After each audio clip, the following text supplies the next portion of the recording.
आज के इस वीडियो में हम लोग विलयन, निलंबन और कोलाइड के बारे में समझेंगे। सबसे पहले हम लोग विलयन के बारे में समझते हैं कि विलयन क्या होता है। दोस्तों, आप लोगों ने कभी ना कभी नींबू, नमक और पानी का घोल ज़रूर पिया होगा, या आपने नमक चीनी पानी का घोल ज़रूर पिया होगा जिसमें कि नींबू डाल करके हम लोग पीते हैं। आपके दिमाग में ये होगा कि ये आखिरकार क्या है। तो यह एक समांगी मिश्रण है। तो समांगी मिश्रण क्यों है? क्योंकि समान अनुपात में ये मिलते हैं। विलयन का उदाहरण के रूप में अगर समझा जाए, विलयन को परिभाषित अगर किया जाएगा तो दो या दो से अधिक पदार्थों का समांगी मिश्रण होता है विलयन। क्या विलयन केवल तरल पदार्थों के रूप में होता है? तो ऐसी बात नहीं है कि यह केवल तरल पदार्थों के रूप में है। ये तरल पदार्थ, मिश्र धातु और वायु, इन सभी रूप में पाया जा सकता है। विलयन कैसे बनता है, किन से बनता है, इसके बारे में विचार करते हैं। तो विलयन जो है वो दो पदार्थों से बनता है, विलायक और विलेय। विलायक वह होता है जिसमें कोई विलेय पदार्थ घुलता है। विलायक का वह घटक जिसकी मात्रा दूसरे की मात्रा से अधिक होती है और जो दूसरे घटक को अपने में मिला लेता है, उसे क्या कहते हैं? विलायक कहते हैं।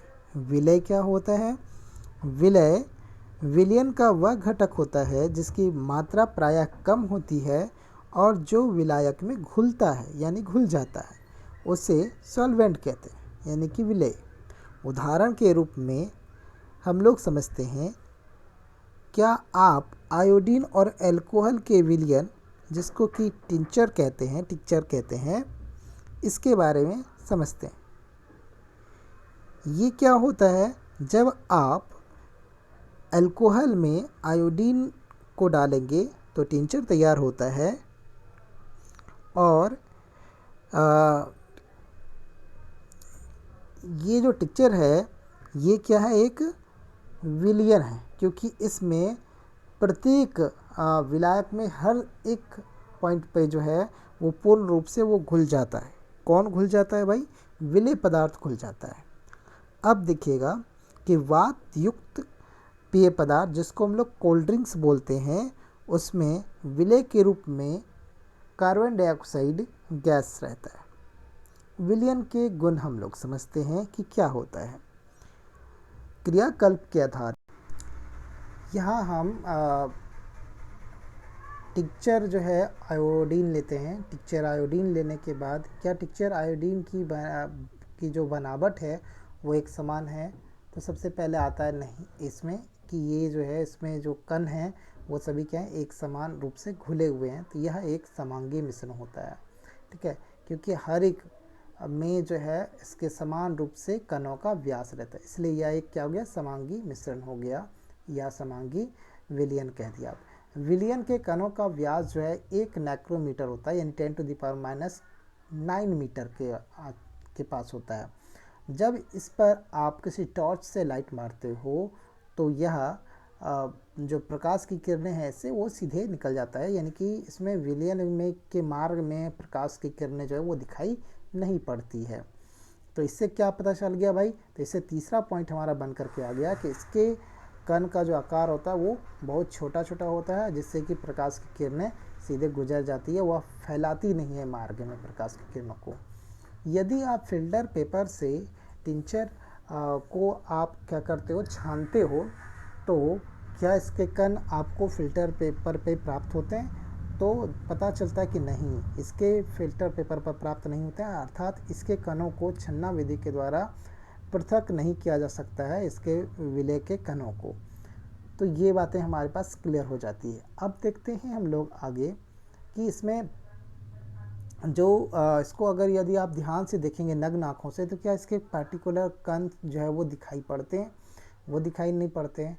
और क्या इसके कण जो है वो पेंदी में बैठते हैं? तो नहीं बैठते हैं। इसलिए इसका जो अगला पॉइंट हो गया कि इसके कण जो है ना वो पेंदी पर नहीं बैठते हैं। अब विलयन में विलायक और विलेय, ये दो पार्ट्स होते हैं, मैंने पहले ही बताया था, विलायक और विलेय। जिसमें विलेय की मात्रा कम होती है वो डाइल्यूट होते हैं जिसमें थोड़ी उससे अधिक होती है वो सांद्र होते हैं, और जिसमें अत्यधिक होती है वो क्या होते हैं, वो अति संतृप्त हो जाते हैं। ठीक है, अब एक क्रिया विधि लेते हैं जिसमें कि जल की समान मात्रा में लेकर हम लोग नमक और शर्करा मिलाते हैं।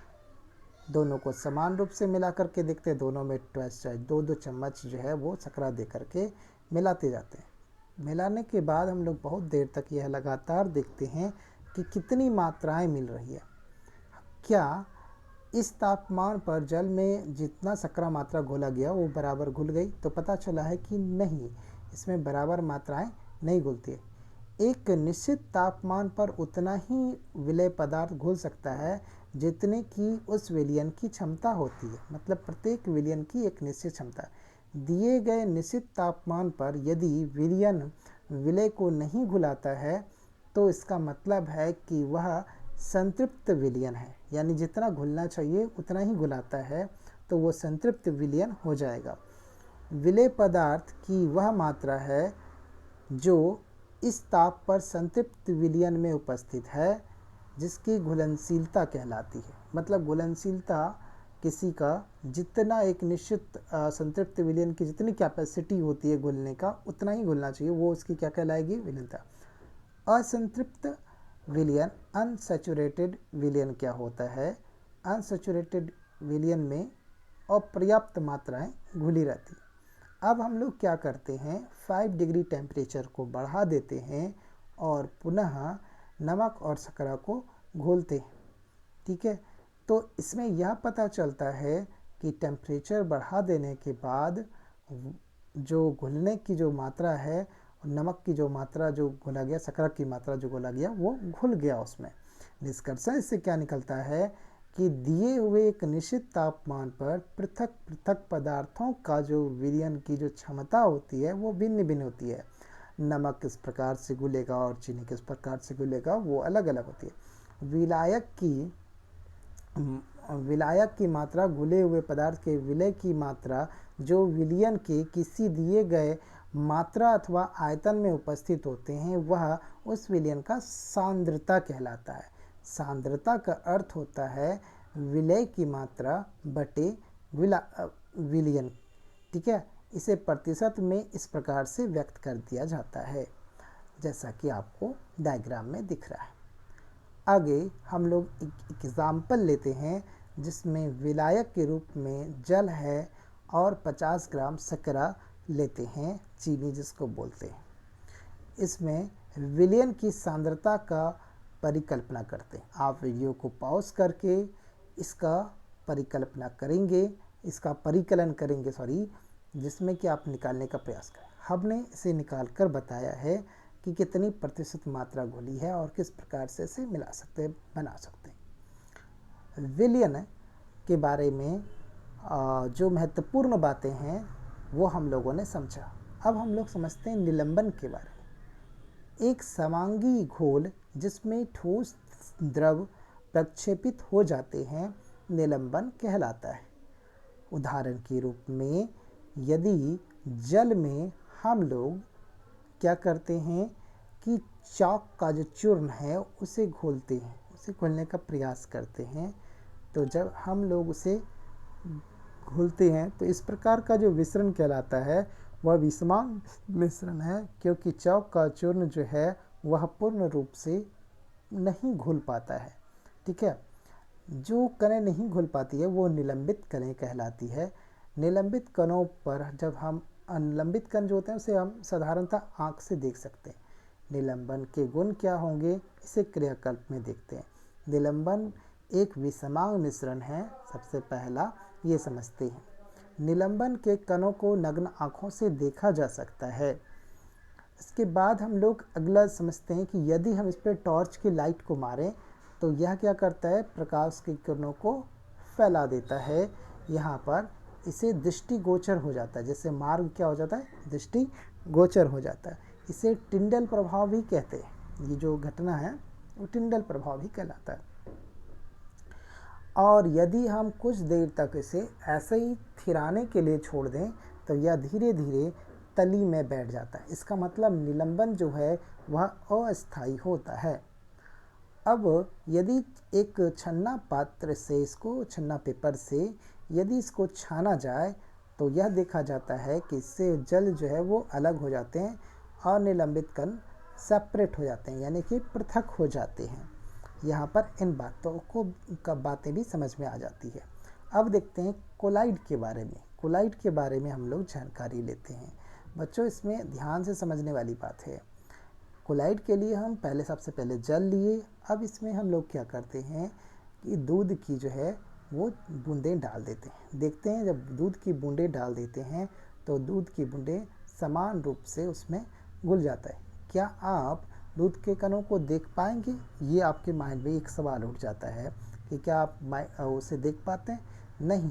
जब आप इस पर प्रकाश लाइट मारते हो और ध्यान से देखते हो तो पार्टिकल्स जो है वो दिखाई पड़ते हैं, लेकिन ये प्रकाश की किरणों को जैसे निलंबन में फैला दिया था तो वैसा नहीं करता। यह विलयन समांगी मिश्रण जैसा लगता है, लेकिन वास्तव में यह विलयन समांगी विलयन नहीं है, यह एक विसमांगी मिश्रण है। इस तरह के तरल कोलाइड कहलाते हैं। वास्तव में ये लगेगा कि विलयन जैसा है, लेकिन यह विलयन जैसा नहीं होता है। कोलाइडी विलयन के कुछ गुण हैं, उसे ध्यान से समझते हैं। कोलाइडी विलयन का पहला गुण है कि कोलाइडी विलयन विसमांग मिश्रण है। इसका क्या है? यह एक विसमांग मिश्रण है। कोलाइडी विलयन के कणों का आकार इतना छोटा होता है कि ये पृथक यानी कि नग्न आंखों से नहीं देखा जा सकता। हाँ, इससे जब इसमें जब प्रकाश आप डालते हो तो ये प्रकाश की किरणों को फैलाते हैं और मार्ग में एक दृष्टि बनाते हैं। ठीक है। जब आप इसे शांत छोड़ देते हैं तो यह तली में नहीं बैठता है, नहीं बैठते। ठीक है ना। ये नहीं कि तली में बैठ जाएंगे, ऐसा नहीं कि तली में बैठ ही जाएंगे, ये तली में नहीं बैठते। ठीक है। अब इसे यदि आप क्या कर दो कि आप छानो, किससे छानते हो? आप इसे छन्ना पात्र से जब छानते हो तो इसे छान कर भी अलग नहीं किया जा सकता है। इसे छानकर आप बिल्कुल अलग नहीं कर सकते हो, सेपरेट ये नहीं हो सकता है। ठीक है। प्रक्षेपित कणों में कोलाइडी रूप में प्रक्षेपित कणें जो है कोलाइडी रूप में होते हैं और प्रक्षिप्त प्रावस्था कहलाता है इसका। क्या कहलाता है? प्रक्षिप्त प्रावस्था कहलाता है इसमें। ठीक है। अब और ये जो माध्यम होता है वो क्या होता है? प्रक्षेपण माध्यम होता है। कोलाइडी विलयन में प्रक्षेपण माध्यम की अवस्था और प्रक्षिप्त प्रावस्था की प्रकृति के लिए वर्गीकृत किया गया है। कौन से पदार्थ में प्रक्षिप्त माध्यम होता है और किस प्रकार से होता है, डायग्राम के माध्यम से हम लोगों ने यहाँ पर विलयन, निलंबन एवं कोलाइड के बारे में बारी बारी से पढ़ा। विलयन यानी सॉल्यूशन, निलंबन, सस्पेंशन एंड कोलाइड के बारे में विस्तार पूर्वक पढ़ा। मिश्रण के